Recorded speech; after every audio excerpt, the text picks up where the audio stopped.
what has God done about it? If you've ever taken out a loan or been in debt, you'll know that the repayments are always made on the terms acceptable to the lender or the creditor.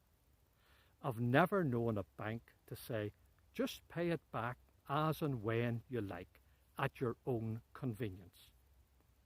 So when it comes to the matter of our sins, the important thing is not how we feel the debt should be paid, but rather what God demands, what are God's terms. The terms are clear enough. The Bible tells us that the soul that sins will die. It points out that sin, when it's finished, brings forth death. It also tells us that after death there is a judgment. There is a reckoning day. And the judgment is that our sins will separate us eternally from God.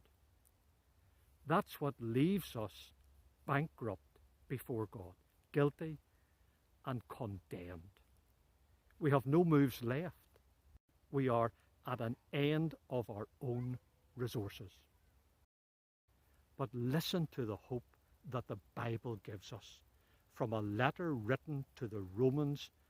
When we were yet without strength, Christ died for the ungodly. And again, God commends his love towards us in that while we were yet sinners, Christ died for us. These words point us to what God has done about our sins. God has done what we cannot do. God's Son has borne what we could never bear. The sentence on our sins is death. Christ died. God's justice demands judgment on our sins. Christ suffered for our sins. Our sins have separated us from God. Christ was forsaken by God upon the cross. He has satisfied God entirely.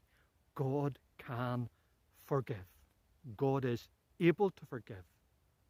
But how can I obtain that forgiveness? Listen on and find out.